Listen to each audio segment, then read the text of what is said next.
Je vais parler ce soir de la réapparition de Jésus. Lui qui s'est retiré à un certain moment.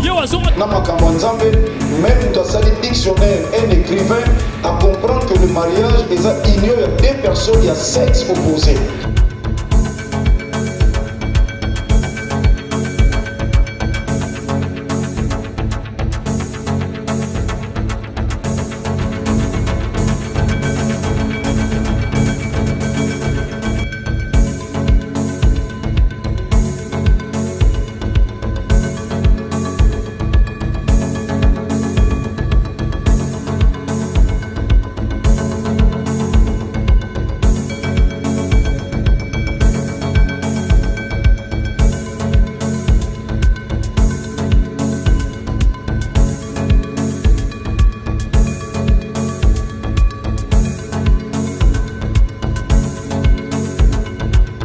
Abonnez-vous massivement sur notre chaîne chrétienne Prince Mavouba Pro TV. N'hésitez surtout pas de liker la vidéo et si vous êtes nouveau, abonnez-vous et décrochez la cloche des notifications pour ne rien rater. Kinshasa et Zaya Koningana, Kinshasa et Yindi pour tous les habitants de Lemba, Matete, Ndjili, Kisensu, Ngaba, Massina. L'église Centre évangélique Maranatha Pendevi organise le regard du pèlerin 3e édition. Le regard du pèlerin 3e édition du samedi 5 au dimanche 6 octobre 2024 de 15h30 à 18h30. Comme thème, date d'expiration. Le regard du pèlerin 3e édition avec les orateurs le révérend évangéliste Jean-Paul Mayata, pasteur de la foi, et l'évangéliste Prince Mavouba, le choix de l'Éternel. Adresse Avenue Ngungu, numéro 10, quartier Kabila, commune de Kisensu, ancien combattant, référence route de la paix, voire Magi Makiese. Les regards du pèlerin 3e édition, Balobi Moto Azangate. Kinshasa, Kinshasa, Kinshasa, un seul événement du samedi 5 au dimanche 6 octobre avec le révérend évangéliste Jean-Paul Mayata, pasteur de la foi, et l'évangéliste Prince Mavouba, le choix de l'Éternel, les regards du pèlerin 3e édition, Motomoko Azangate.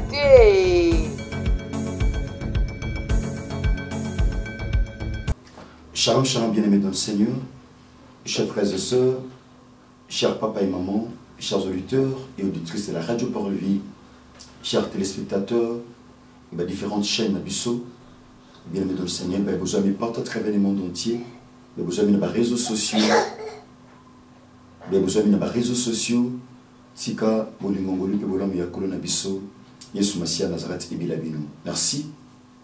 Bien-aimés, tous en continuité à thème Otobanda qui lobby par la grâce de Dieu. Vous allez rejetés par les hommes, mais choisis par Dieu. Donc, continuez à thème Nabiso bien-aimé dans le Seigneur. Merci.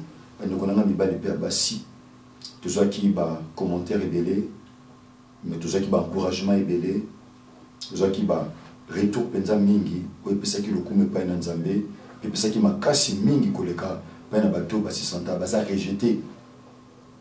Bien-aimé, tika kola za lokumo na tina na ngono lo bata munyeso bien-aimé mateza kana ba objectif na ngo apôtre Paul azui sa Timothée abi toute écriture est inspirée de Dieu est utile pour corriger, convaincre, instruire, bien-aimé dans le Seigneur, édifier.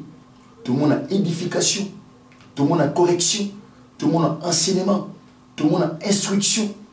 La carte de l'Obananzambé. L'objectif, il y a l'Obananzambé, ils en déouanent. Bien-aimé, surtout dans les actes des apôtres, chapitre 2, verset 42, pour le dire qu'il y a l'église primitive, il y a tout le monde a enseignement peu prière. Ils ont dit que beaucoup, il y a les ngomba. Bon, au-delà, tout le monde a fraction du pain, puis tout le monde a bien aimé dans le Seigneur. Tout le monde a fraction de pain, la communion fraternelle. Et bah, qui s'appelle le colo, il y a le sang au enseignement. Merci bien aimé dans le Seigneur, tout autant rapidement de Bananzambé, pour notre bon de recommander, entre les mains de Dieu. Tout ça dans le livre à Juge. Juge chapitre 11, tout bien verset 1er, Tout le temps, verset 6. La Bible dit ceci, tout qui t'a même dit verset 7. La Bible dit ceci, bien aimé. Jephthé les Galadites était un vaillant héros. Alléluia. Il était fils d'une femme prostituée. Et c'est Galade qui avait engendré Jephthé. La femme, verset 2. La femme de Galade lui affrontant des fils qui, devenus grands, chassèrent Jephthé et lui dirent: tu n'hériteras pas dans la maison de notre père, car tu es fils d'une autre femme. Verset 3. Et Jephthé s'enfuit loin de ses frères, et il habita dans le pays de Tob. Les gens des riens se rassemblèrent auprès de Jephthé, et ils faisaient avec lui des excursions. Quelque temps après, les fils d'Ammon firent la guerre à Israël. Et comme les fils d'Ammon faisaient la guerre à Israël, les anciens des Galades allèrent chercher Jephthé au pays de Tob. Verset 6. Ils dirent à Jephthé: viens, tu seras notre chef, et nous combattrons les fils d'Ammon. Jephthé répondit aux anciens des Galades: n'avez-vous pas eu de la haine pour moi, et ne m'avez-vous pas chassé de la maison de mon père? Pourquoi venez-vous à moi maintenant que vous êtes dans la détresse?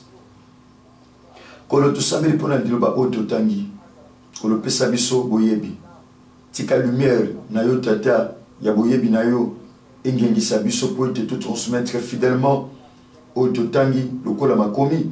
La Bible dit les Écritures tuent, mais c'est l'Esprit qui vivifie. Je sanctifie ces moments dans le nom de Jésus-Christ de Nazareth que j'ai ainsi prié et déclaré. Amen. Bien-aimé de le Seigneur, Maman Kampo Tozolo Belezali, rejeté par les hommes, mais choisi par Dieu. Tout ce qui est rejeté, ils allaient tout simplement Kobouaka. Kochalibanda, Topé, Kobengana.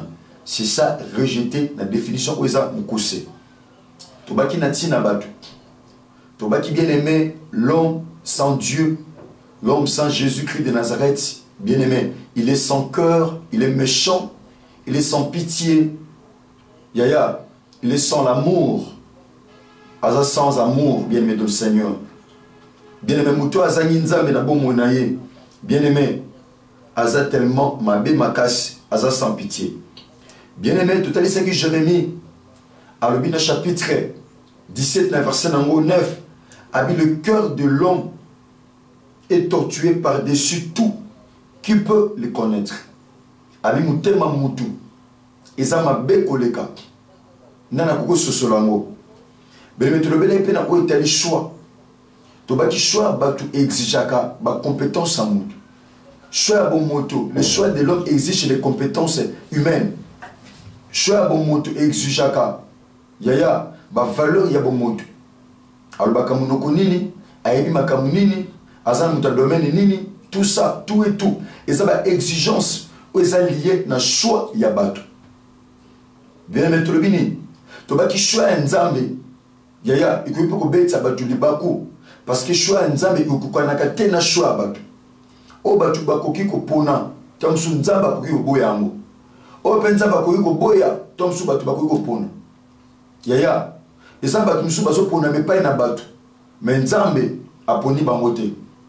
Eza batu musu batu bazo sepela na bango bazo mona comme si baza ba choix nzambe. Nzambe yemo ko na bonzambe na bi, celui-ci, te pe celle-ci, aza choix na ngate. Ngatem na poniaza Moussa na Nzambe, ngatem na poniaza l'intercesseur, ngatem na poniaza la prophète, ngatem na poniaza la diacre, mais pona mita Moussa pas na bato. Tout le baki bien aimé, mutata ka plus pour les frapper mis. Tout le monde a mon livre 1 Samuel chapitre 16. Tant le prophète Samuel ayaki nanda kwa Isaïe yaya. Pour asaya pas oindre moko abana na ye. Amonaki Shama, amonaki Eliab, amonaki Abinadab. Tant monaki bango, yaya, tant matalaki taille na bango à moto, tant matalaki apparence physique na bango, abi certainement mouton nzamba poni fois à la mbinga, mouton nzamba poni fois à la mafuta, mouton nzamba poni fois à la boy, yaya, azaki na lolenge na ye, yako pona pourquoi parce que atalaki plus Saoul est azaki tellement beau, Saoul azaki mbinga, Saoul azaki makasi. Abi lokola nzamba ponaki mu lokola Saoul. c'est que Batunyo Subatikali Onzambe Sengela Pona. Faut pas la mbinga lokola Saoul. Faut pas la soukebele lokola Saoul. Faut pas la kitoko lokola Saoul. Oui, bien aimé. Lokola Zaki Moutou. Atalaki Shama, Atalaki Eliab, Atalaki Abinadab. Nzamba lobi na poni moko te kati na bango. Mutu atalaka ozo frapper misu. Menga nzambe na talaka mutema. Bien aimé tolobaki likambo ya apôtre Paul. Apôtre Paul ozo bana ba Kristo à Corinthe. Dans 1 Corinthiens chapitre 1er, verset 26 à 29. Apôtre Paul a considéré, frères, que parmi vous qui avez été choisis, qui avez été appelés par Dieu, il n'y a ni beaucoup de sages selon la chair. Bien, bon considérer, bon tala makambo. Bande konanga, kati na bino ba ibo ponamaki. Kati na bino ba ibo benga make pa na nzambe. Boko tala ba sage baza penza mingi te. Bato mayele baza penza mingi te na bo moto. Selon la chair. Selon la chair. Ba sage baza mingi te. Bato mayele baza mingi te. Ni beaucoup de puissants. Bato makasi baza mingi te. Na bato ba pona maki to ba benga maki.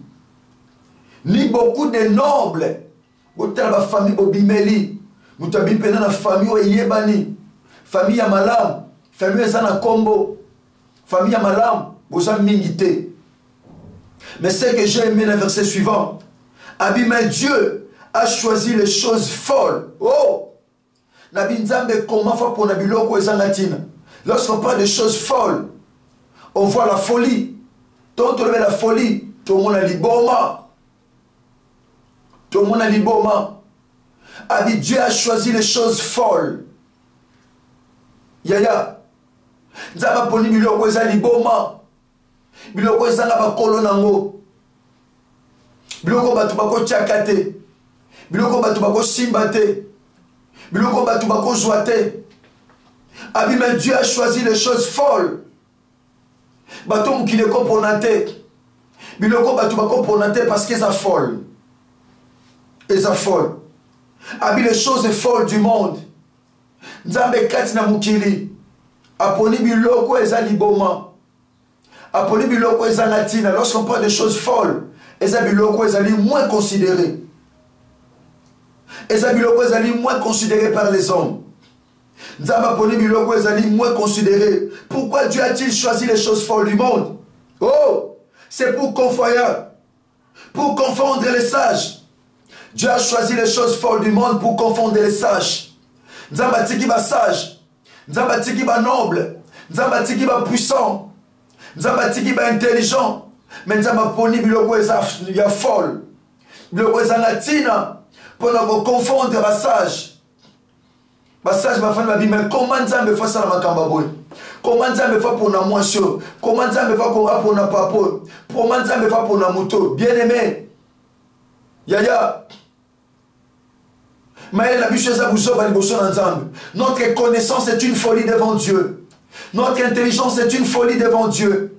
Notre savoir est une folie devant Dieu. Mais la biche à bon moto, à tous les dans le Vanium, à tous les dans l'étranger, à tous les dans la campus, quel que soit l'université, on est aussi la classe. Tant que ça la licence, tant que ça la maîtrise, top master. Tant que ça la doctorat, yaya. Maintenant, on va y aller la biche à bon moto. Yaya. Et ça, on va aller bon mal liboson ensemble. Dieu a choisi les choses folles de ce monde. Nzamba pona, bato bazanga tina na mukile. Bato mukile tanga bangote, bato mukile chabangona ba oubliette. Et ça va wana nzamba poni pour confondre les sages.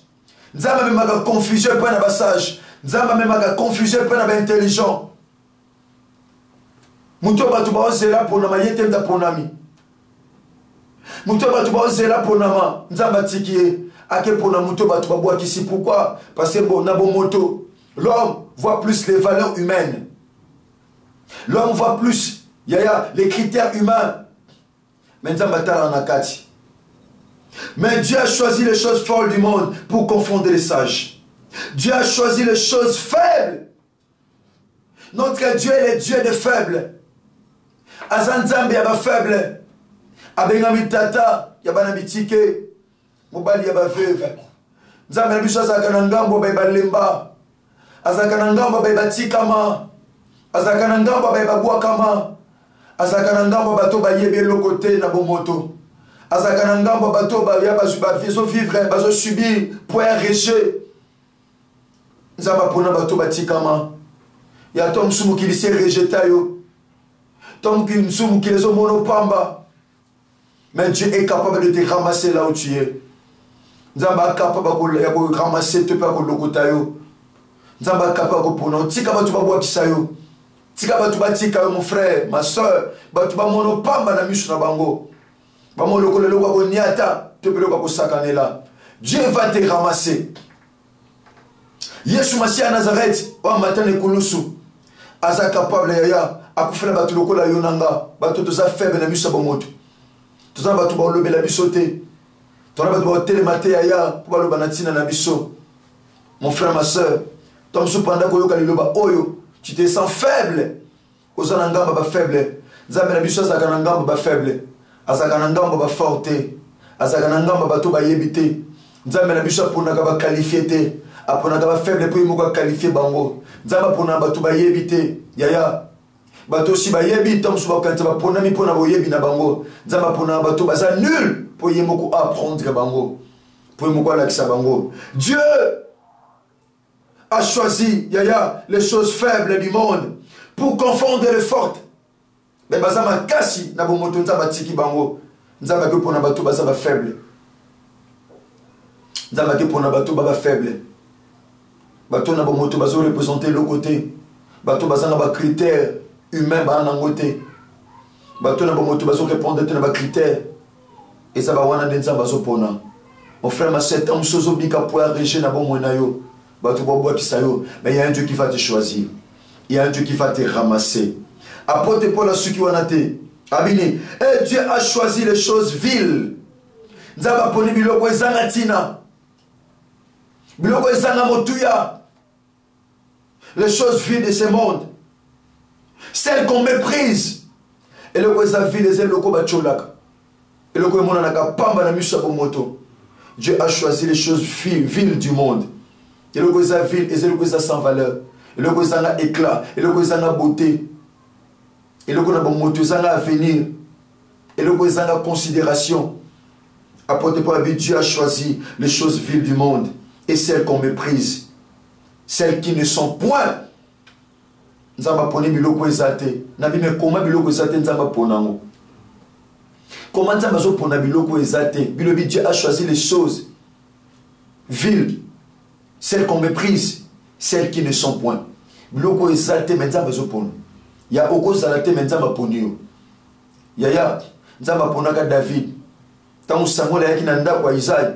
David azalaka te. Nzamba poni mutu azate. Yaya soza shwa nzambe ata wana zamba otika la shwa nzambe. Soza shwa nzambe ata wana balabala otika la shwa nzambe. Soza shwa nzambe ata wana prison lokola Joseph otika la shwa nzambe. Soza shwa nzambe ata bakangayo ata banyatayo ata babombayo wala lokola potopoto. Potopoto to kangona loboko ibimana madusu. Tu es le choix de Dieu. Ata bakangyo balinga te appelle kokanga. Okokanga ya tu es le choix de Dieu. Ate batu babwa kisayo, ate batu bakipaote, bacho a quarantaine, baboko na zamba, lokolo za choix nzambe, bakozela otita mokoya. Samuel abi tokolongwa ate, abi mutu akolia te soki lenge wana yete. Ah ya ngene bisa mutu moko. Nzamba tiki bringambe na famille ya David. Mate pona David. Wazaki mukie. Nzamba poni biloko ezate. Yaya, tam sotika dossier quelque part. Bah rejeter en haut, c'est possible de ramasser en haut. De ce tika quelque part, demande au salaire, éviter ce ça demande à nini yaya, oye bien go. Tant ce tika quelque part, bah rejeter en haut, mais c'est capable, c'est possible, bien aimé dans le Seigneur, c'est fort possible. Nzamba choisir yango, nzamba poni, mon frère, ma soeur, nzamba poni biloko ezate, afin que nul chair ne se glorifie devant Dieu. Alléluia.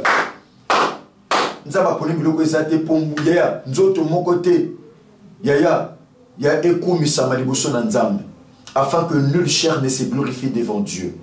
Nzambazo pour na biloko ezate, pour na confondre biloko eza, pour na mutu moko te a se glorifier. A mona ke so na ponama keza pour na makasi nanga, so na ponama keza pour na mayele nanga. C'est la grâce de Dieu, c'est le choix de Dieu.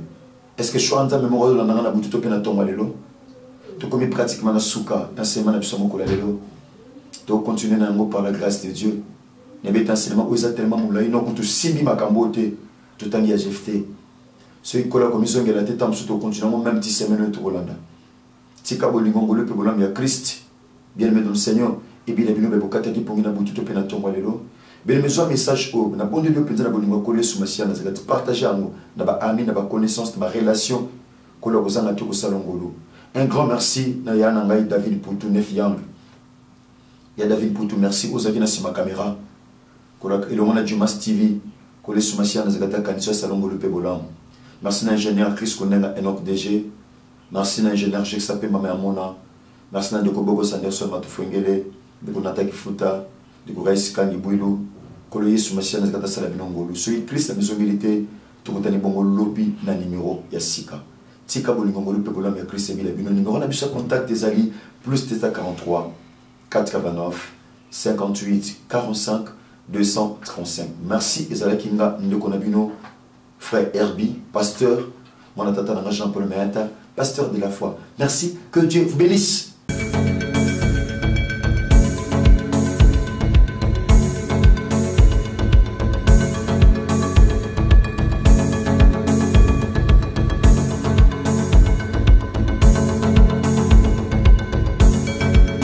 Je vais parler ce soir de la réapparition de Jésus. Lui qui s'est retiré à un certain moment.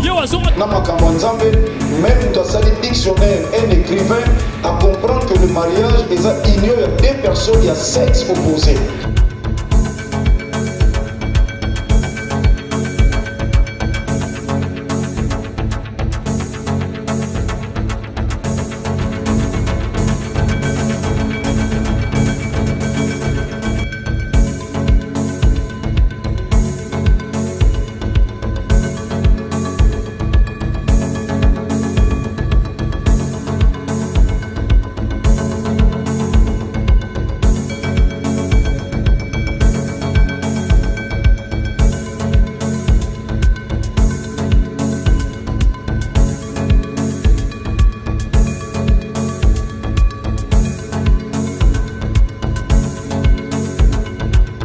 Abonnez-vous massivement sur notre chaîne chrétienne Prince Mavouba Pro TV. N'hésitez surtout pas de liker la vidéo et si vous êtes nouveau, abonnez-vous et décrochez la cloche des notifications pour ne rien rater.